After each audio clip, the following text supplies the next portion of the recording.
कल रात मेरे पति ने मुझसे कहा कि मुझे दाल चावल खाना है कल सुबह। तो मैंने सोचा दाल चावल तो रोज़ ही हम लोग खाते हैं, ऐसा क्यों कह रहे हैं वो कि दाल चावल बनाओ। फिर मुझे याद आया कि मैंने 4-5 दिन से इनको दाल चावल खिलाया ही नहीं है। तो फिर मैंने सोचा चलो जब दाल चावल ही बनाना है तो क्यों ना इसे थोड़ा पंजाबी स्टाइल में बनाएं। ढेर सारा बटर और रेस्टोरेंट जैसा टेस्ट देकर उंगलियां चाटने के लिए मजबूर कर दिया जाए। तो इसके लिए सबसे पहले मैंने मूंग की दाल जो कि 3 कप था, आधा कप राजमा और आधा कप चने की दाल को रात में ही भिगोने को छोड़ दिया। अच्छा, नॉर्मली लोग ये जो दाल बनाते हैं तो वो लोग उड़द की दाल यूज़ करते हैं, लेकिन मुझे मूंग की दाल बहुत ज़्यादा पसंद है। तो मैंने सोचा आज मैं ये दाल मूंग की दाल खड़ी मूंग की दाल से ही बनाऊंगी। फिर वो रात भर भिगोने के बाद फिर आप उसको कुकर में अच्छे से धो लीजिए और धो के कुकर में पानी डालिए। उसमें पानी दाल को पूरा कवर कर ले और इतना मतलब उंगली का फर्स्ट पॉइंट जो होता है उतना पानी दाल से ऊपर होना चाहिए। फिर उसमें डालिए नमक, हल्दी और हींग। हींग डालना बहुत ज़रूरी है क्योंकि आप जहाँ भी राजमा, उड़द या चने का यूज़ करें वहाँ हींग ज़रूर डालिए। फिर कुकर को लॉक कीजिए और फिर उसको गैस पे सीटी लगाने के लिए डाल दीजिए। मैंने 10 सीटी लगाई थी। जब भी आप राजमा वगैरह कुक करें तो सीटी ज़्यादा से ज़्यादा ही लगानी चाहिए, तो 10 सीटी भी इनफ ही थी। 10 सीटी लगा दी, उसके बाद उसको ठंडा होने के लिए रख दिया। उसके बाद एक कढ़ाई ली और उसमें डाल दिया बटर। बटर जब मेल्ट हो गया तो उसमें मैंने डाला 2 प्याज, हरी मिर्च। ये हरी मिर्च तीखी बिल्कुल नहीं होती है इसलिए आपको ज़्यादा लग रही होगी, और 2 टमाटर, और फिर 3 टमाटर, 2 नहीं 3 टमाटर। और फिर उसको अच्छे से गलने देना है, फ्लेम ऑन तेज करके इसको अच्छे से गलने देंगे। जब ये अच्छे से गल जाएगा, ये देखिए इसकी स्किन ढीली हो गई है, प्याज भी बिल्कुल ट्रांसपेरेंट जैसा हो गया है और मिर्च भी कुक हो चुकी है। तो इसको ठंडा होने के लिए अब रख देंगे। जब ये ठंडा हो जाएगा तो आप जार लीजिए, मिक्सी का जार, और उसमें ये सारी चीज़ें डालिए और उसको पीस लीजिए। जब ये अच्छे से पिस जाएगा तो इसको भी एक साइड में रखिए। और अब आप बनाइए लहसुन का पेस्ट। मेरे पास बाज़ार वाला नहीं था तो मैंने 6-7 लहसुन की कलियां छीली और उसको इस खलबट्टे में अच्छे से कूट लिया। देखिए ये बन गया लहसुन। अब इसी खलबट्टे में मैं अदरक को भी अच्छे से कूट लूँगी। ये 2 इंच अदरक होगा, 1.5 इंच तो नहीं था, 2 इंच अदरक था। इसको भी अच्छे से कूट लेंगे और ये हमारा रेडी हो गया अदरक और लहसुन का पेस्ट। ये थोड़ा दरदरा ही है क्योंकि ये खलबट्टे में कूटा हुआ है। ये देखिए ये बिल्कुल रेडी है होममेड लहसुन अदरक का पेस्ट। अब हम लेंगे सेम कढ़ाई और डालेंगे बटर। अब बटर को होने देंगे मेल्ट। जब ये बटर अच्छे से मेल्ट हो जाएगा फिर हम इसमें डालेंगे लहसुन और अदरक का पेस्ट जो हमने बनाया है और फिर इसको कुक करेंगे थोड़ी देर चलाते हुए। जब ये अच्छे से कुक हो जाएगा, अब ये अच्छे से कुक हो चुका है। अब हम जो प्याज, टमाटर और मिर्च का पेस्ट बनाए थे उसको इसमें डालेंगे और फिर उसको चलाएंगे, अच्छे से मिक्स करेंगे उसमें और इसको थोड़ी देर कुक होने देंगे। वैसे तो ये ऑलरेडी कुक है लेकिन इन सबको साथ में मिला के कुक करना बहुत ज़रूरी है। तो इसको अच्छे से कुक होने देंगे।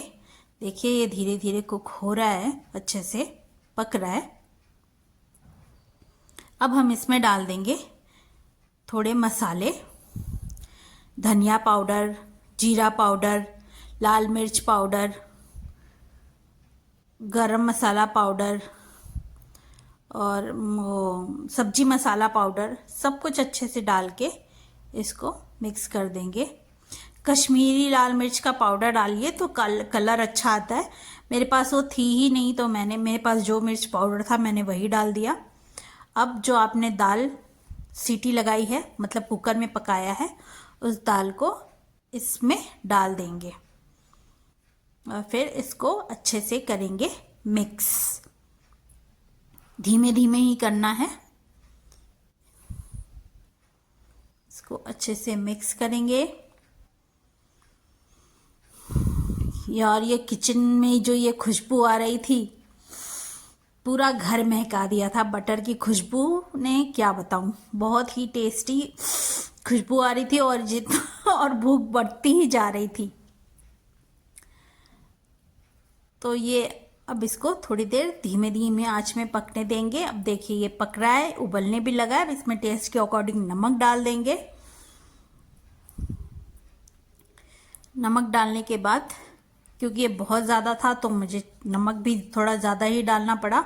हाँ, लेकिन नमक डालते समय आपको इस बात का ध्यान रखना है कि आपने जो दाल बनाई है उसमें भी नमक डाला है पहले, जो सीटी लगाई थी दाल में तो उसमें पहले नमक डाला है। उस हिसाब से आप इसमें फिर नमक डालिएगा। अब जब ये अच्छे से कुक होने लगेगा, ये देखिए ये अच्छे से कुक हो रहा है। अब हम ये देखिए ये उबलना शुरू हो गया है और अब हम फिर से इसमें डालेंगे बटर और बटर को होने देंगे धीरे धीरे। एकदम स्लो फ्लेम कर देंगे और एकदम धीरे धीरे इसको कुक होने देंगे। बटर धीरे धीरे उसमें मेल्ट होगा और फिर इसका स्वाद तो जो बढ़ने वाला है क्या बताया जाए। बस इसको देखिए धीरे धीरे मेल्ट होने दीजिए। जब ये अच्छे से मेल्ट हो जाएगा, ये देखिए अभी अच्छे से मेल्ट हो चुका है। ये देखिए बिल्कुल अच्छे से मेल्ट हो गया है।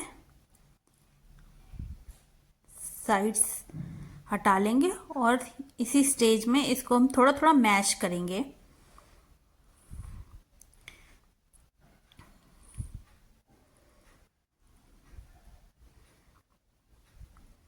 ये बढ़िया से कुक हो रहा है, क्योंकि स्लो फ्लेम में जब आप कुकिंग करते हैं ना तो खाने का टेस्ट बहुत ही ज़्यादा बढ़ जाता है। तो स्लो फ्लेम में कुकिंग कभी कभी बहुत ज़रूरी होती है अगर आपको खाना टेस्टी बनाना है तो। अब हम इसमें डालेंगे क्रीम। आप जितना चाहें उतना डाल सकते हैं क्रीम। मुझे लगा इतना क्रीम काफ़ी है। और फिर इसको अच्छे से करेंगे मिक्स। ये 2 से 3 स्पून, अगर स्पून से देखा जाए तो 2 से 3 स्पून क्रीम होगा। अब इसको हम करेंगे अच्छे से मिक्स। और ये जो दाल है इतनी बटरी और इतनी क्रीमी बनने वाली है कि जो भी खाएगा वो तो उंगलियां ही चाटने वाला है। अब ये दाल खाने के बाद कौन कहेगा कि ये दाल टेस्टी नहीं बनी होगी। आपको देख के ही लग रहा होगा कि ये दाल कितनी टेस्टी बनी थी, इतनी टेस्टी बनी थी क्या बताऊं। आप भी ये दाल, जब अगर दाल चावल खाने का मन हो तो आप भी ये दाल ज़रूर बनाइए अपने घर में। और फिर जब ये कुक हो जाएगा तो इसमें हम डाल देंगे हरी धनिया।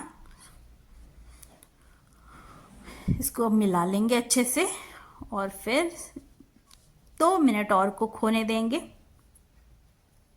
जब ये अच्छे से 2 मिनट और कुक हो जाएगा, इसको ढक के कुक करेंगे, थोड़ी देर रेस्ट के लिए छोड़ देंगे। फिर हम खाना निकाल देते हैं पति के लिए, जिनको बहुत ज़ोर से भूख लगी थी। ये निकला चावल।